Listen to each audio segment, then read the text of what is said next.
आज हम इस वीडियो में हरियाणा बोर्ड का क्लास 9th का साइंस सब्जेक्ट का क्वेश्चन पेपर सोल्व करेंगे। हमने इस क्वेश्चन पेपर के एक नंबर वाले क्वेश्चन जो कि 30 थे, इससे पिछली वाली वीडियो में सोल्व किए थे।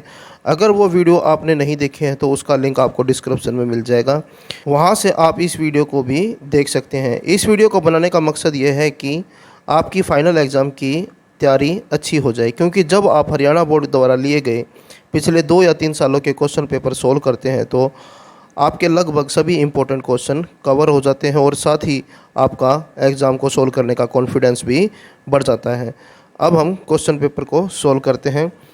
जैसा कि मैंने आपको बताया था कि 1 से 30 तक जो है एक नंबर वाले मल्टीपल चॉइस क्वेश्चन थे, वो हमने सोल्व कर लिए हैं। तो ये है क्वेश्चन नंबर 31। एक रेसिंग कार का एक समान त्वरण 4 मीटर सेकंड है। गति प्रारंभ करने के 10 सेकंड पश्चात वह कितनी दूरी तय करेगी?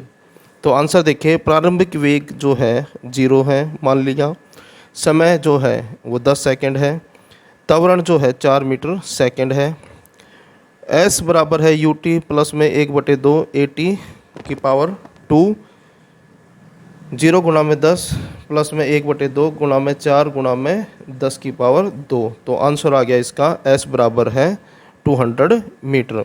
अतः चलना आरंभ करने के 10 सेकंड बाद कार 200 मीटर की दूरी तय करेगी। नेक्स्ट क्वेश्चन देखें। मिश्रण और यौगिक में 2 अंतर लिखिए। दोनों के अंतर बताने हैं, तो एक तरफ हमने मिश्रण ले लिया और एक तरफ यौगिक ले लिया। मिश्रण से इसके संगठक पदार्थों को भौतिक विधि द्वारा अलग किया जा सकता है। यौगिक, किसी यौगिक से इसके अवयव को भौतिक विधि द्वारा पृथक यानी कि अलग नहीं किया जा सकता। नेक्स्ट है, मिश्रण में उसके संगठक पदार्थों के सभी गुण पाए जाते हैं। यौगिक के गुण के संगठक तत्वों से भिन्न होते हैं। नेक्स्ट है, मिश्रण के निर्माण में ऊर्जा, ऊष्मा, प्रकाश आदि के रूप में न शोषित होती है और न ही मुक्त होती है। यौगिक के निर्माण में प्राय ऊर्जा, ऊष्मा, प्रकाश इत्यादि के रूप में या तो शोषित होती है या फिर मुक्त होती है। नेक्स्ट क्वेश्चन है क्वेश्चन नंबर 33। अच्छे स्वास्थ्य की 2 आवश्यक स्थितियां बताएं। नंबर 1, उचित आहार। अच्छे स्वास्थ्य को बनाए रखने के लिए हमें आवश्यक संतुलित पोषक तत्वों जैसे प्रोटीन, विटामिन आदि युक्त संतुलित आहार लेना चाहिए। पॉइंट नंबर 2, भोजन मक्खियों और अन्य कीड़ों की पहुंच से दूर रखा जाना चाहिए। नेक्स्ट क्वेश्चन है क्वेश्चन नंबर 34।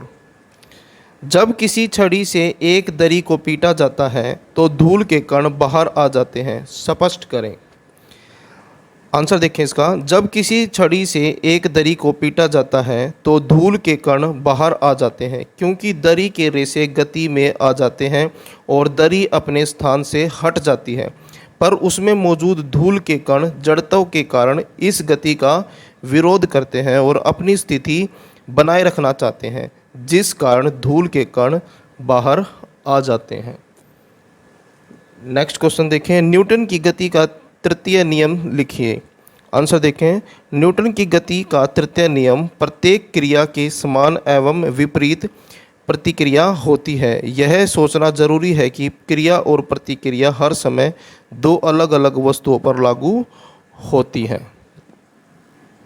नेक्स्ट क्वेश्चन है क्वेश्चन नंबर 35। निम्नलिखित के रासायनिक सूत्र लिखिए। Magnesium chloride MgCl2, copper nitrate CuNO3, hydrogen sulphide H2S। Next question है क्वेश्चन नंबर 36। पादप कोशिकाओं तथा जंतु कोशिकाओं में तुलना कीजिए। पादप कोशिकाओं और जंतु कोशिकाओं को हमने अलग अलग कर दिया है और इनके दोनों के अलग अलग पॉइंट बना दिए हैं। सबसे पहले पादप कोशिका। प्लाज्मा झिल्ली के बाहर की और सेल्यूलोज की बनी मोटी कोशिका भित्ति होती है। पुरानी कोशिका महीन झिल्ली, जैसे प्लाज्मा झिल्ली कहते हैं, से घिरी होती है।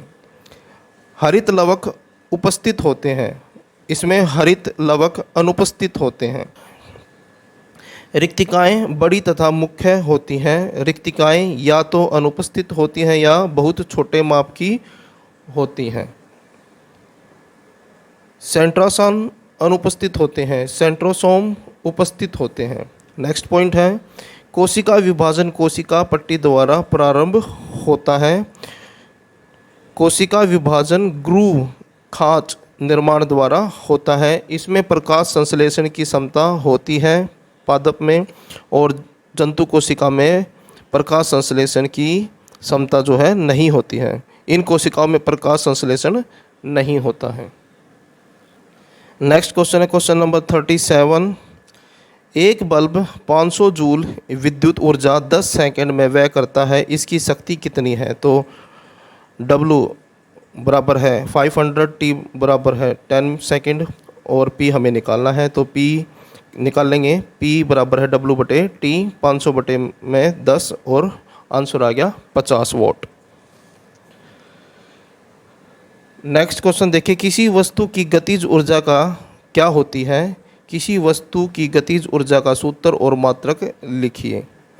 किसी वस्तु में उसकी गति के कारण निहित ऊर्जा को गतिज ऊर्जा कहते हैं। यह 12 mv/2 व्यंजक का उपयोग करके ज्ञात की जा सकती है। वास्तव में किसी निश्चित वेग से गति करती हुई वस्तु की गतिज ऊर्जा उस वेग को प्राप्त करने में किया जाता है।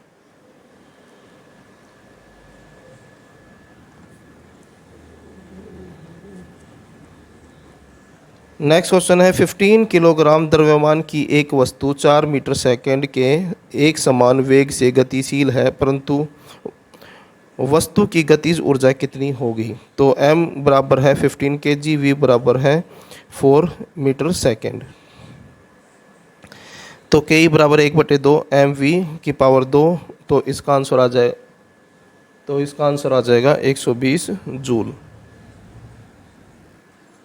नेक्स्ट क्वेश्चन है एक बैटरी बल्ब जलाती है, इस प्रक्रम में होने वाले ऊर्जा परिवर्तनों का वर्णन कीजिए। बैटरी में रासायनिक क्रिया होती है जिससे रासायनिक ऊर्जा विद्युत ऊर्जा में परिवर्तित होती है। विद्युत ऊर्जा बल्ब को जलाकर प्रकाश ऊर्जा तथा ऊष्मा ऊर्जा में रूपांतरित हो जाती है। नेक्स्ट क्वेश्चन देखिए, एक स्थितिज ऊर्जा का उदाहरण दीजिए।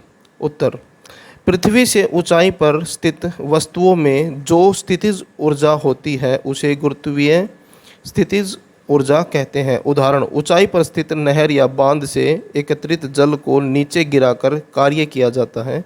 तो ये एग्जाम्पल है स्थितिज ऊर्जा का। नेक्स्ट क्वेश्चन है, इस क्वेश्चन में चित्र बनाना है, चित्र आप स्वयं बना लीजिए। नेक्स्ट क्वेश्चन है निम्नलिखित के नाम लिखो। उत्तक जो हमारे शरीर में वसा का संचय करता है, एडिपोज। आंसर है एडिपोज। नेक्स्ट क्वेश्चन, तरल आधात्री सहित संयोजी उत्तक, प्लाज्मा रक्त। नेक्स्ट है मस्तिष्क में स्थित उत्तक, तंत्रिका उत्तक। नेक्स्ट क्वेश्चन है तीनों प्रकार के पेशीय रेशों में चित्र बनाकर अंतर स्पष्ट करें। तो पहला है आरेखित पेशियाँ। इसके पॉइंट है, फर्स्ट पॉइंट है ये शरीर के आंतरिक अंगों में पाई जाती हैं। ये लंबी तुर्क रूप अंतिम छोर पर नुकीली होती हैं। कोशिका दरों में एक केंद्रक होता है, हल्के तथा गहरे रंग की पट्टियाँ नहीं पाई जाती। ये पेशियाँ थकान महसूस नहीं करती। उसके बाद रेखित पेशियाँ, ये प्राय अस्थियों से लगी होती हैं। ये लंबी बेलनाकार अंतिम छोर पर कुंद होती हैं। कोशिका दरों में अनेक केंद्रक होते हैं, हल्के तथा गहरे रंग की पट्टियाँ पाई जाती हैं। ये पेशियाँ थकान महसूस करती हैं।